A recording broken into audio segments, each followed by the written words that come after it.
जय जगन्नाथ जय जय जगन्नाथ। आसंतु श्री जगन्नाथ चेतना बाणी पारायण को समग्र विश्व मानव जाति निकट में पहुँचईदवा। जगन्नाथ महाप्रभुंकर दिव्य चेतना श्री जगन्नाथ चेतना बाणी माध्यम रे समग्र विश्वर मनीष निकट में पहुँचईदेवाई व्यवस्था करा जाइछि। सेही परिप्रेक्षी रे जगन्नाथ चेतना महासत्संगर गवेषिका श्री जगन्नाथ चेतनार गवेषिका प्रोफेसर डॉक्टर प्रभातींकर कंठरे जगन्नाथ चेतनार अमृतमय बाणी। जय जगन्नाथ। आवश्यकता और इच्छा मध्य अनेक प्रभेद रही।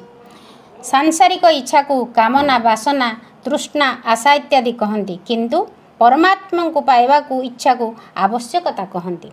नाशवान प्रति आकर्षण को इच्छा कह जाए एवं अविनाशी प्रति आकर्षण को आवश्यकता कह जाए। आमे जड़ता सहित जेतिकी संबंध स्थापन करिछु आमे सेतिकी तळकु तळकु खसीचे।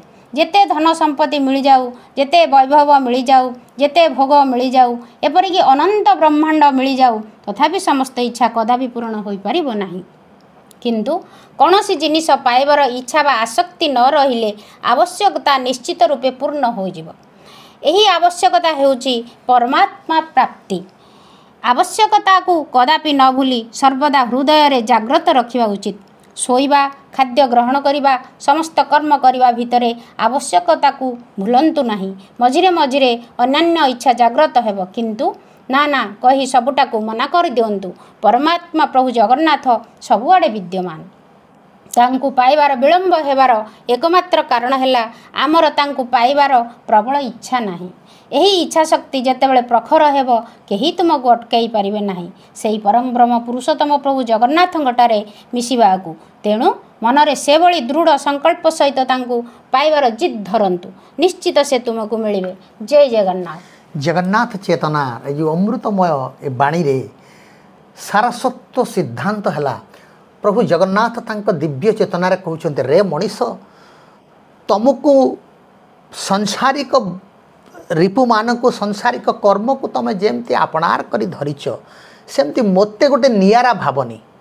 मु अलगा भगवान प्रभु ईश्वर वैकुंठरे मु रहे एभली मते भाविले मोर निकटवर्ती तुम हो पारिबो नाही। प्रभु कहउछन्ती मु मध्य धूलीर धरणी को धरावतरण करिछि, तमे माने मध्य धरावतरण करिछ। तुमको एक निर्दिष्ट कर्म प्रदान करा जाइछि, मोर मध्य दिव्य चेतना माध्यम रे एक निर्दिष्ट कर्म संपादन करबा को आसीछि। जेमति आमे आमर जीवन जन्मरू 80 वर्ष पई बंचुते, प्रभुंकर सेमति जुग पर जुग धरावतरण करिसंती। सत्य जुग पर त्रेतया जुग, त्रेतया जुग पर द्वापर जुग, द्वापर जुग पर कली जुग, जुग को जुग सचिदानंद प्रभु जगन्नाथ ठारू कला ग्रहण करी देवता माने लीला करिसंती, अवतार माने लीला करिसंती। तेणु प्रभु कहउचंती मोते अलगा करि दियो ना। तम भितरे तम परिवेश भितरे तम चेतना भितरे तम तेल लुणर संसारर एक अंश हिसाब रे मोते ग्रहण कर। तम दुख सुख भल मंद सब मोते अनायासर प्रकाश कर। मु निश्चित करी कहूची तुम समस्यार समाधान मु प्रदान करी, प्रतिकार प्रदान करी।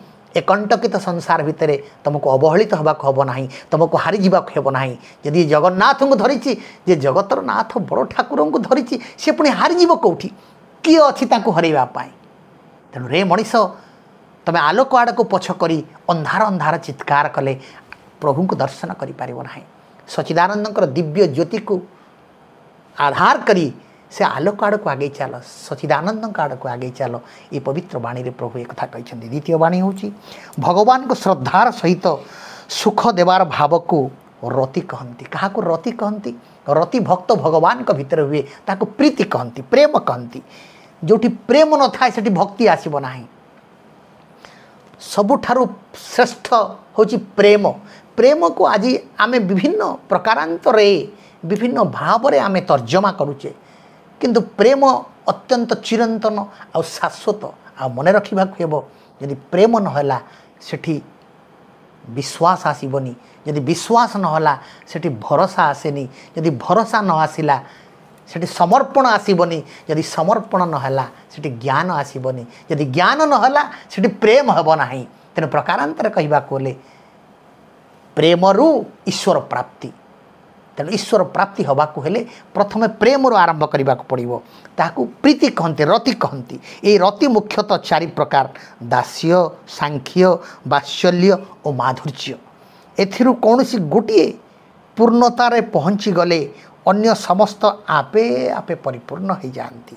यार कारण होची जे भगवान होचंदी स्वयं पूर्ण ब्रह्म, तांकर प्रेम मध्य पूर्ण। दास्य रतिरे भक्त निज शरीर इंद्रिय मन बुद्धि इत्यादि को लेस मात्रे आपणार न भावी सबकिछि प्रभु जगन्नाथ निकट में समर्पण कर दे थाए। सेहीपरि साक्ष्य रतिरे भक्त भावे जे भगवान मोर सखा एवं से मोर प्रिय एवं से मोर प्रियतम, मो जीवनर सबुठारु प्रिय जिनिस होचंती मोर प्रभु।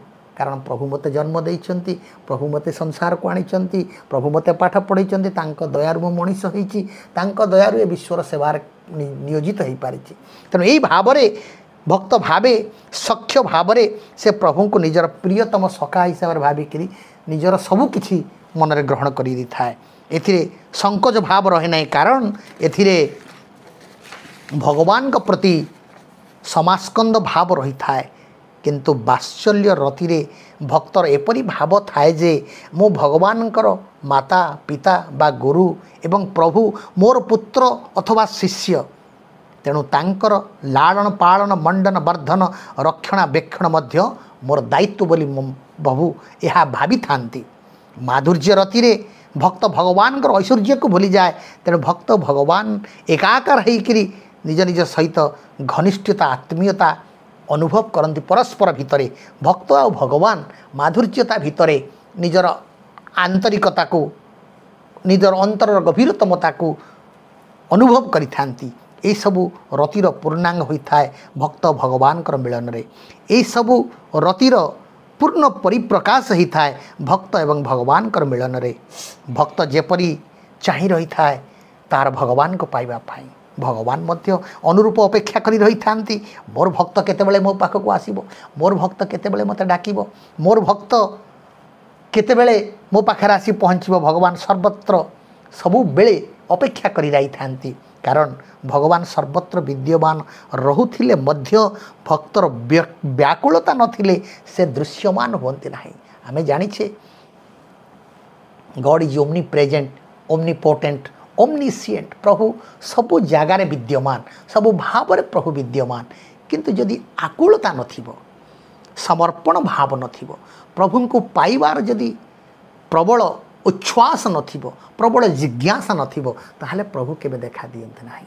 प्रभु गोटे कथा कहती, रे मनीष यदि मोते पाइबा को ए भव संसार भितरे ए लोभ मोह काम क्रोध मद माश्चर्य कामिनी कांचन युक्त संसार भितर जदि मोते पाइबा को चाह, ताहले गोटे मात्र पाद पके ए संसार बंधन तुमको बांधिछि, तुमको छंदिछि। संसार बंधन को डेईकरी आसीबार सामर्थ्य तुमर नाही। प्रभु चाहिए, प्रभुंकर दया हेले, प्रभुंकर करुणा हेले आमे संसार बंधन को छिंडे जाई पारिबा। तेणु प्रभुंकर करुणा प्राप्ति हवा पर्यंत आमे प्रभुंकर निकटवर्ती हवा को पड़िबो। तेणु प्रभु कहउचंती ए बंधन अछि, ए संसार अछि, ए कर्ममय जीवन अछि, या भितरे मोते पाइबा पई तोर आकांक्षाटा प्रबलरु प्रबलतर हबार अछि। सेथि पई हमको जगन्नाथ चेतना सत्संग रे निजको सामिल होगा पड़ी था। सप्ताह थरे 3 घंटा आमे प्रभु जगन्नाथ उपासना करूँ जगन्नाथ चेतना सत्संग रे। हे विश्ववासी, प्रभु जगन्नाथ कहउचंती समग्र मनीष को सारा जन्म देइछि, सारा जीवन देइछि, कर्म देइछि, सप्ताह जमा 3 घंटा काल सबु भक्त माने एकाकार होकर सम्मिलित होकर श्री जगन्नाथ महामंत्र जप करी, जगन्नाथ भजन कीर्तन गुण कीर्तन करी, श्री जगन्नाथ चेतना वाणी को आलोचना करी निज जीवन को किभली महान करी गढ़ी तोली हेबो। जगन्नाथ दिग्दर्शन, जगन्नाथ महाप्रभुंकर अनुशासन, जगन्नाथ महाप्रभुंकर दिव्य चेतना, जगन्नाथ महाप्रभुंकर लीला खेला को आलोचना करी प्रेममय होइकरी भक्ति गदगद होइकरी निजे निजको भगवान प्रभु जगन्नाथंकर हृदय भितर हजई दियंतु। देखिए ए संसार दुख आसी पारे किंतु तुमको क्षति करिबो नाही। ए होची श्री जगन्नाथंकर दिव्य चेतना। जय जगन्नाथ, जय जगन्नाथ, जय जय जगन्नाथ।